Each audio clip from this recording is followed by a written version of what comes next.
जो कानून तुमने बनाए हैं वो कानून किसान की बर्बादी के हैं, देश की बर्बादी के हैं। और हम सब जानते हैं जिन उद्योगपतियों की चौखट को माननीय प्रधानमंत्री नरेंद्र मोदी चूमते हैं, जिन उद्योगपतियों के तलवे चाटते हैं, उनकी बेहतरी के लिए कानून बनाए गए हैं। तो तुम उन कानूनों को क्यों खत्म करना चाहोगे? और रास्ता केवल एक है, कानून खत्म करो। जो एमएसपी है उस एमएसपी को कानूनी जामा आप पहनाओ। हम क्यों चाह रहे हैं कानूनी जामा? बहुत सिंपल सी बात है। आज की तारीख में जो एमएसपी है वो एमएसपी गवर्नमेंट ऑर्डर यानी सरकारी जो आदेश है उसके माध्यम से घोषित की जाती है, उसके लिए कोई कानून नहीं है। अगर कानूनी जामा पहना जाएगा तो ये बंदिश हो जाएगी और फिर अदालतें भी उसमें हस्तक्षेप कर सकेंगी। अभी तो केवल गवर्नमेंट का ऑर्डर है, उसमें कोई कुछ नहीं कर सकता। इसलिए इस एमएसपी को कानूनी जामा पहनाओ। क्यों? आज की तारीख में आप घोषित तो कर देते हैं एमएसपी, लेकिन एमएसपी मिल कहां रही है? पूरे देश में आप चले जाइए, एमएसपी मिल कहां रही है? एमएसपी से 30% से 40% नीचे किसान को अपने फसल की जो है कीमत मिल रही है। 30 से 40 जो एमएसपी, जैसे एमएसपी सरकार ने घोषित कर रखी है मक्का की 1850 रुपए, लेकिन मक्का किस भाव ली जा रही है? 1100 रुपए। जैसे एमएसपी घोषित कर रखी है आपने जो धान की है 1868 रुपए, और किसान को धान कितनी कीमत मिल रही है? वो मिल रही है 1200 रुपए, 1100 रुपए, 1150 रुपए या 1300 रुपए।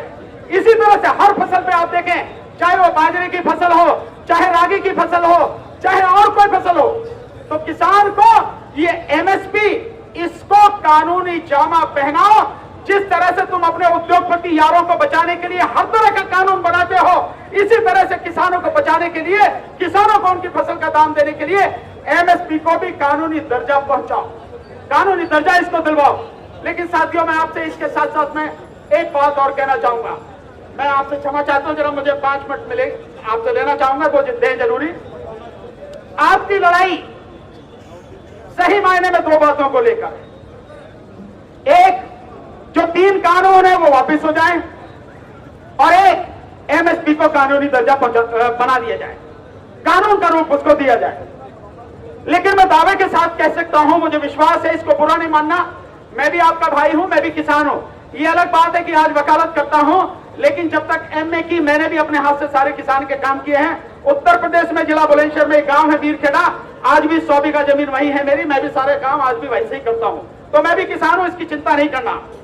इसलिए मैं किसान की दिक्कतें जानता हूं, पर मैं फिर भी ये विश्वास के साथ कह सकता हूं, अगर ये सरकार तीनों कानून वापस ले लेती है, हो सकता है हमारा आंदोलन खत्म हो जाए, हो सकता है।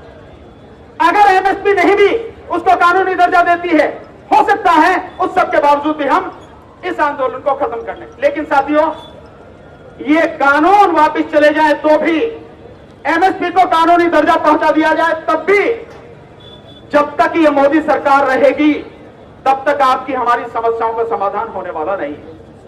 और मैं ये मानता हूं कि ये जो सरकार है, जिस तरह से 56 इंची चौकीदार गुंडागर्दी पे उतरा हुआ है, ये सारी की सारी गुंडागर्दी जब तक खत्म नहीं होगी, जब तक इस सरकार को जड़ से उखाड़कर न फेंक दिया जाए। मेरा ये मानना है, आप इससे सहमत हो सकते हैं नहीं भी, लेकिन मेरा ये मानना है। और हम लोग इसीलिए लगातार आंदोलन कर रहे हैं। और इस देश में आज की तारीख में ये सरकार अगर गुंडागर्दी पर उतरी हुई है, उसका सबसे बड़ा एक ही कारण है कि आपकी वोटों की उसे जरूरत नहीं है। आप कितनी भी कोशिश कर लो, आपकी वोटों की उसे जरूरत नहीं है, क्योंकि उसके पास वोट की चोरी करने का इतना बड़ा हथियार है जो अब से पहले नहीं था, और वो है ईवीएम। और जब तक ईवीएम है, मोदी को वोटों की कोई कमी नहीं है। इस चीज को समझना जरूरी है साथियों। इसलिए इस आंदोलन के साथ जितने भी लोग ईवीएम के विरोध में खड़े हैं, और हम लगातार ईवीएम के विरोध में आंदोलन कर रहे हैं। 2019 में 30 मई को, जिस समय इस सरकार ने दोबारा शपथ ली थी, तभी से हम लगातार आंदोलन कर रहे हैं। आपने यूट्यूब पे देखा होगा हमारा, हम लगातार जंतर मंतर पर आंदोलन करते हैं और हर बात को बिल्कुल खुल के बिना किसी डर के बोलते हैं। तो ये आंदोलन, इसमें अगर ईवीएम भी जोड़ा जाता बहुत अच्छा रहता, लेकिन फिर भी कोई बात नहीं है। आपके आंदोलन के साथ हम सारे लोग साथ में हैं। लेकिन इस चीज को आप जरूर जान लीजिए, जब तक इस ईवीएम से चुनाव होता रहेगा, तब तक ये मोदी सरकार बरकरार रहेगी।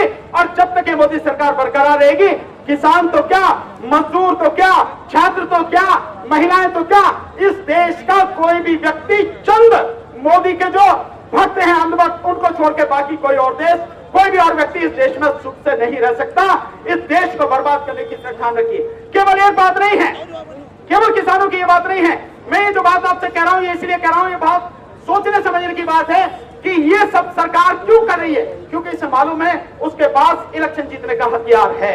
लेकिन कहीं ना कहीं हम इस चीज को समझते नहीं है। अगर पंजाब में चुनाव कांग्रेस ने जीत लिया तो यह आर्गुमेंट आ गया कि भाई ईवीएम से अगर बेईमानी होती है तो पंजाब में क्यों जीत लिया, क्या फर्क पड़ जाएगा, पंजाब में आपकी सरकार है, क्या फर्क पड़ गया, आपको क्या मिल गया। किसी भी प्रदेश में अगर किसी भी पार्टी की सरकार है, बीजेपी की नहीं है, तो क्या कर लिया उन्होंने। जब तक केंद्र में बीजेपी की सरकार बैठी है तब तक इस देश में कोई व्यक्ति सुख से रह नहीं सकता।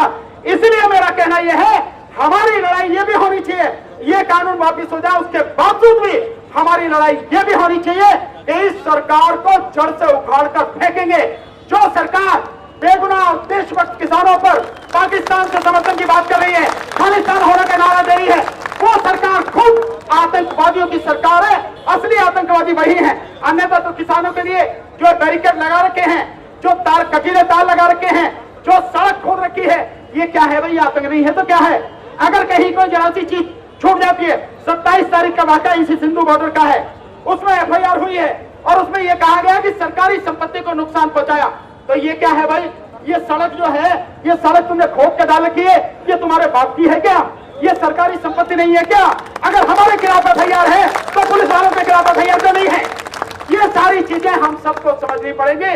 और मैं आपसे इतना ही कह सकता हूं, अब मैदान में आए हैं, हम भगत सिंह के बच्चे हैं, हम सुखदेव राजगुरु के बच्चे हैं, बाबा साहब डॉक्टर अंबेडकर की औलाद हैं हम इस देश में ऊधम सिंह के बच्चे हैं। आ गए हैं मैदान में, तो जब तक इस सरकार के घुटने नहीं तोड़ देंगे तब तक यहां से हटेगा नहीं हमारा जो भी आंदोलन है, वो लगातार चलेगा। ये प्रण हम सबको होना चाहिए। इसके साथ साथ जितने भी संगठन हैं, मैं उन सब संगठन से लगातार वैसे भी अपील कर रहा हूं, पर आज आपके बीच में आके मैं उन सबसे अपील करता हूं, फिर इस मंच से अपील करता हूं, जो भी संगठन है, चाहे वो मजदूरों के संगठन हो, चाहे वो छात्रों के संगठन हो, और चाहे बेरोजगार युवकों के संगठन हो, और चाहे वो किसी भी तरह के जो भी ऑर्गेनाइजेशन जहां भी सरकार के खिलाफ संगठन कर रहे हैं, सबको एकजुट होकर इस संगठन में इस आंदोलन का साथ देना चाहिए। क्योंकि ये सबकी लड़ाई है, इस देश को बचाने की लड़ाई है, ये किसानों की नहीं, हर किसी की लड़ाई है। हर किसी को इस संगठन का साथ देना चाहिए। हम भी हर तरह से जैसे भी हैं आपके साथ में खड़े हैं। मैं वकील हूं साथियों, फौजदारी का वकील हूं, आपको चिंता करने की जरूरत नहीं है। व्यक्तिगत रूप से मैं और मेरे साथी, मेरी टीम, आपको किसी भी तरह की वकीलों की जरूरत पड़ेगी, उनकी किसी भी तरह की सहयोग की मदद की जरूरत पड़ेगी, मुकदमे की यहां से लेकर सुप्रीम कोर्ट तक, आपको चिंता करने की जरूरत नहीं है। हम खड़े हैं साथ में, सिर्फ आप हमें बताइए साथियों, किसी भी तरह की आपको बात नहीं है। और कल हम साथ में सीए का आंदोलन चला, सीए एनआरसी का लगातार पूरे देश में हमने आंदोलन किया।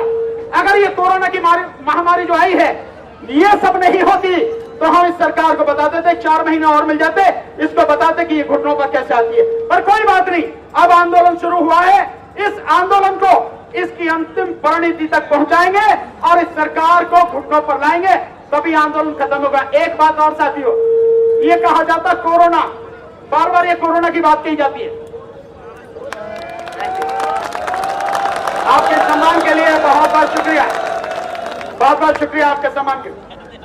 कोरोना की बात कही जाती है तो ये पूछो कि जब अमित शाह अभी हैदराबाद में, मतलब ये औकात इनकी हो गई है कि निकाय चुनाव में गृह मंत्री जा रहा है, प्रदेश का मुख्यमंत्री जा रहा है, उत्तर प्रदेश का योगी, और इनका जो राष्ट्रीय अध्यक्ष है वो जा रहा है, और मोदी जी भी किसी बहाने से जो कोरोना की वैक्सीन बन रही है वो भी हैदराबाद जा रहे हैं। अबे 4 लोग निकाय चुनाव में, निकाय के चुनाव यानी कारपोरेशन का जो चुनाव है उसमें प्रचार करने जा रहे हैं, तो इनकी औकात आपको पता लग जानी चाहिए कि क्या इनकी औकात रह गई है।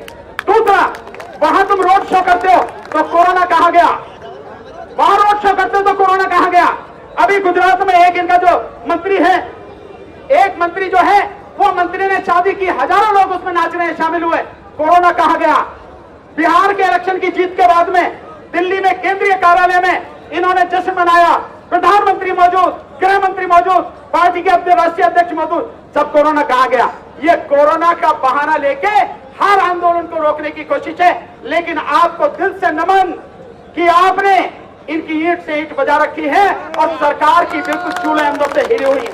समझौता कुछ नहीं, केवल एक, तीनों कानून वापस लो, एमएसपी को कानूनी दर्जा पहुंचाओ, तभी ये सारी की सारी बात होंगी।